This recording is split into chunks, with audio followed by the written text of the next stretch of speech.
Students, last इसमें exercise रह गई है, वो मीन मीडियन मॉड को लेके है। तो इसमें आप पहले तो ये समझ लीजिए कि मीन मीडियन और मॉड क्या है। ठीक है, तो पहले आप पिछली जो 8th क्लास में भी आपने मीन मीडियन मॉड के बारे में पढ़ा है। ठीक है, तो फिर एक बार डिफाइन कर लेते हैं इसको और समझ लेते हैं अच्छे से, उसके बाद करना बहुत आसान है। तो एक बार समझ लीजिए what is mean median and mod. तो सबसे पहले अरिथमेटिक मीन और mean of ungrouped frequency distribution. ठीक है, तो आपको सिंपली मीन निकालना है। मीन बिल्कुल एवरेज और मीन में कोई अंतर नहीं है। जैसे एवरेज निकालते हैं हम, वैसे ही मीन निकालते हैं। दो चीजों का एवरेज निकालना है, तो मेरे पास दो ऑब्जर्वेशन है, उनको प्लस करेंगे, डिवाइड बाई 2 कर देंगे, क्योंकि नंबर ऑफ ऑब्जर्वेशन 2 है। मगर यहां पर क्या है वही चीज, थोड़ा सा ये है, mean X bar is defined as X bar is equal to sigma F I X I upon sigma F I. ठीक है, तो इसमें क्या होगा कि जो ऑब्जर्वेशंस हैं, एक्स आई का मतलब है ऑब्जर्वेशन जितने भी x1 x2 x3 जितने भी ऑब्जर्वेशंस हैं उन सबको कहेंगे हम एक्स आई। ठीक है, और हर एक में क्या करेंगे कि जैसे पहला ऑब्जर्वेशन है और उसकी f1 फ्रीक्वेंसी है, पहला ऑब्जर्वेशन x1 है और उसकी फ्रीक्वेंसी, यानी सपोज अगर कोई नंबर 2 है और वो 5 टाइम्स आता है तो 5 इंटू 2 कर लेंगे तो F I x F1 x1 F1 आ जाएगा, फिर x2 F2 आ जाएगा। इस तरह से सारे जितने भी ऑब्जर्वेशन होंगे उनका सम कर लेंगे और उनकी नंबर ऑफ फ्रीक्वेंसीज को प्लस करके उससे डिवाइड कर देंगे। ठीक है, जब हम क्वेश्चन करेंगे तब हमें आराम से समझ में आ जाएगा कि मीन और एवरेज एक ही चीज है। ठीक है, तो यहां पर क्या है कि यहां पर फ्रीक्वेंसी से ऑब्जर्वेशन को मल्टीप्लाई करके और सारे ऑब्जर्व सिग्मा सम को शो करता है, सिग्मा शो करता है सम को। तो एफ आई एक्स आई का मतलब हुआ x1 f1 plus x2 f2 plus x3 f3 and so on, जितने भी ऑब्जर्वेशन है उनका सबका सम और divided by the total frequency. ठीक है, तो इस तरह से हम मीन निकाल लेते हैं और जब हम क्वेश्चन करेंगे तो आप बिल्कुल क्लियर हो जाएगा आपको कि x1 और f1 क्या है। ठीक है, दूसरा है मीडियन। मीडियन में क्या होता है, it is the value of middle most observation. ठीक है, जैसे आपके पास 10 ऑब्जर्वेशन हैं या 11 ऑब्जर्वेशन है, तो 11 में ऑब्वियसली जो बीच का ऑब्जर्वेशन होगा वो कितना होगा, बीच में ऑब्जर्वेशन कितना होगा, 6th वाला ऑब्जर्वेशन बी मिडिल होगा, क्योंकि 6 से पहले 5 है और 6 के बाद में भी 5 है। तो आप कहेंगे कि मिडिल मोस्ट ऑब्जर्वेशन है, लेकिन इसके लिए क्या करेंगे, पहले हम उसे असेंडिंग ऑर्डर में लगाएंगे, डाटा को पूरे को असेंडिंग ऑर्डर में लगाएंगे। ठीक है, जब हमारे पास ऑड नंबर्स में डाटा मौजूद है, ऑड नंबर में ऑब्जर्वेशंस का नंबर 11 है 13 है, तो मिडिल नंबर मिल जाएगा। वो सिंपली हम किस तरह निकाल लेंगे, n+1/2 करके। ठीक है, n+1/2 करके। लेकिन अगर हमारे पास इवन नंबर है तो मिडल में तो कुछ आएगा नहीं, तो हम क्या करेंगे, n/2th और n/2+1th ऑब्जर्वेशन, यानी n/2th जो आए वो और उसके आगे वाला ऑब्जर्वेशन। सपोज आपके पास कितने ऑब्जर्वेशन हैं, सपोज आपके पास 10 है, 1 2 3 4 5 6 7 8 9 10, 1 2 3 4 5 6 7 8 9 10, 10 ऑब्जर्वेशन हैं। तो n/2 ऑब्जर्वेशन का मतलब हुआ 10/2 यानी 5। फिफ्थ वाला 5 आ रहा है, तो हम फिफ्थ वाला लेंगे और n/2+1 कौन सा हो जाएगा, ये इससे आगे वाला, और इन दोनों का हम मीन ले लेंगे, किसमें, इवन के केस में। तो 5 + 6/2 कर देंगे, इन दोनों को ऐड करके डिवाइड बाई 2 कर देंगे, तो जो आएगा वो हमारा क्या होगा, वो मीडियन होगा। ठीक है, तो जब इवन नंबर होगा तो हम इस तरह से ले लेंगे, और ऑड नंबर होगा तो सीधा n+1/2 ऑब्जर्वेशन हो जाएगा। ठीक है, तो ये दोनों हैं। जब हम इन क्वेश्चंस को करेंगे और क्लियर आपको हो जाएगा। मॉड का मतलब क्या है कि जब हम डाटा को असेंडिंग ऑर्डर में लगा लेते हैं, उसके बाद the mode is the most frequently, सबसे ज्यादा बार जो हो रहा है, या इसको कहेंगे हम कि जिसकी फ्रीक्वेंसी हाईएस्ट आए, हाईएस्ट फ्रीक्वेंसी वाला जो ऑब्जर्वेशन होगा वो ही क्या होगा, मॉड। तो mode is the most frequency occurring, या most is the mode is the highest frequency observation. तो हाईएस्ट फ्रीक्वेंसी वाला ऑब्जर्वेशन भी ही मॉड होगा। ठीक है, तो मॉड तो बहुत आसान है। मीडियन को एक क्वेश्चन करेंगे तो क्लियर हो जाएगा।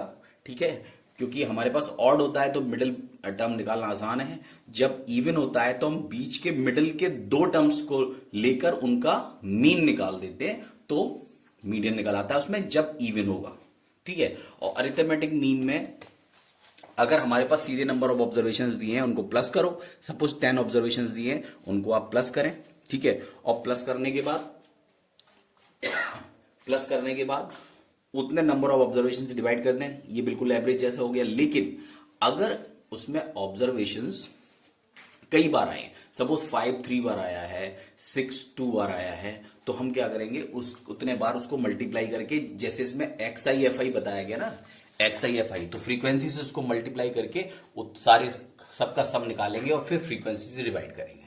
ठीक है, तो इसको भी आप क्वेश्चन करेंगे तो ही आपको क्लियर हो जाएगा। ठीक है, तो हम स्टार्ट करेंगे इसका एक क्वेश्चन। क्वेश्चन नंबर 1 देख लेते हैं हम। The following number of goals were scored by a team in a series of 10 matches.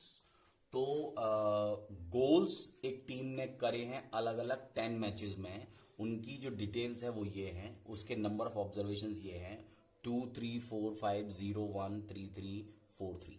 Find the mean निकालना है, मीडियन भी and mod of these scores. इसका मीन, मीडियन और मॉड निकालना है।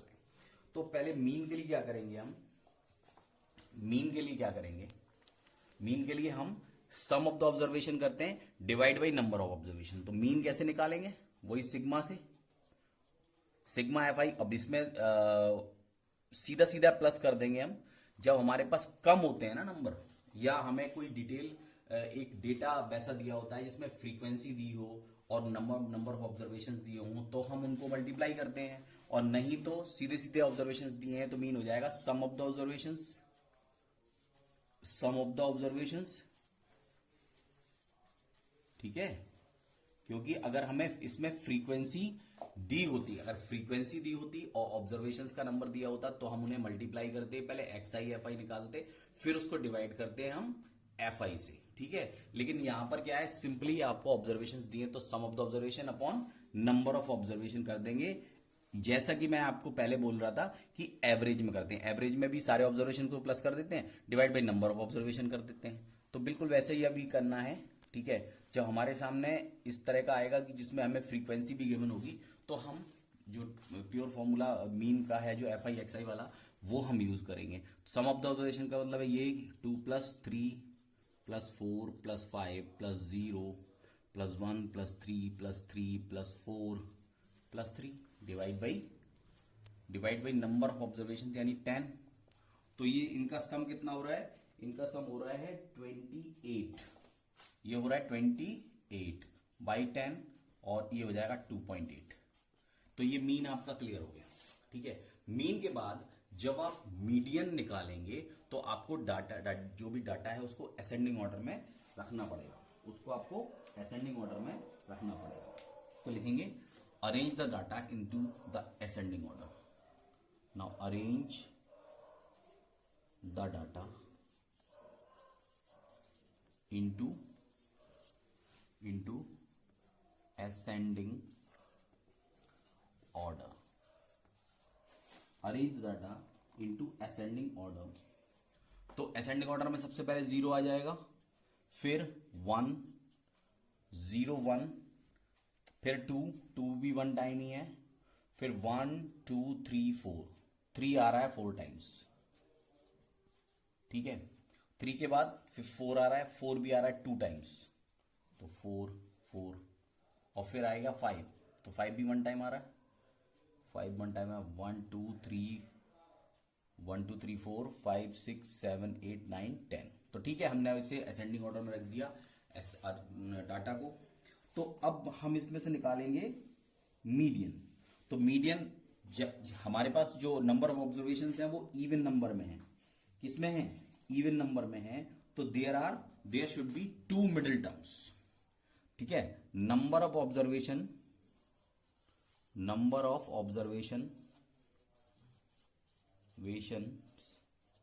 Is even, so there should be 2 middle terms, middle terms. और जब दो मिडिल टर्म्स होते हैं तो उनका मीन, उन दो मिडिल टर्म्स का जो मीन है वो हो जाता है मीडियन। ठीक है, तो इसमें जो मिडिल टर्म्स होंगे कौन कौन से होंगे? वन इज, पहला होगा n/2, n/2 यानी 10/2 यानी फिफ्थ टर्म।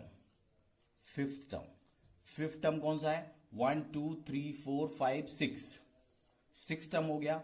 और n/2 प्लस वनथ टर्म निकालेंगे तो 10/2 प्लस 1 यानी सिक्स्थ टर्म। सिक्स्थ वाला है तो सिक्स वाला टर्म कितना आ रहा है? 1 2 3 4 5 6, ये आ रहा है 1 2 3 4 5, ये 3 आ रहा है। और ये भी 1 2 3 4 5 6, ये भी 3 आ रहा है। ठीक है, तो मीडियन कितना होगा? मीडियन हो जाएगा मीन ऑफ दीज टू यानी 3 + 3/2। ठीक है, तो ये कितना हो जाएगा? 6/2, दैट इज 3। तो 3 विल बी योर मीडियन। और मॉड के लिए कुछ नहीं करना होता है, हमें मॉड निकालना है। अगर मॉड का मतलब है टर्म ऑफ हाईएस्ट फ्रीक्वेंसी, है ना, ऑब्जर्वेशन ऑफ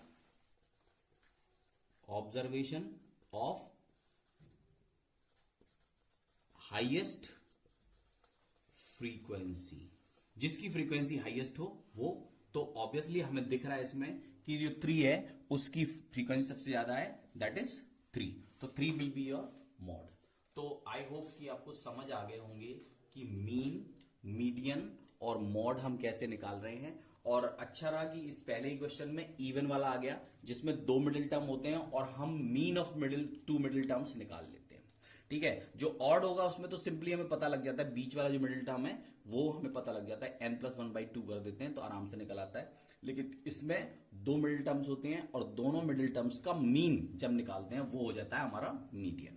ठीक है, तो आई होप कि आप समझ गए होंगे मीन कैसे निकालना है, मीडियन कैसे निकालना है और मॉड कैसे निकालना है। ठीक है, तो नेक्स्ट आप इसके बाद 1-2 क्वेश्चंस करेंगे और मैं देखूंगा इसमें कि अगर कोई क्वेश्चन ऐसा है कि जो आपको समझाना है तो वो क्वेश्चन मैं स्टार्ट करूंगा, फर्स्ट या सेकंड थर्ड जो भी है। पर आप इसको अच्छे से कर लें, बाकी करते हैं नेक्स्ट वीडियो में।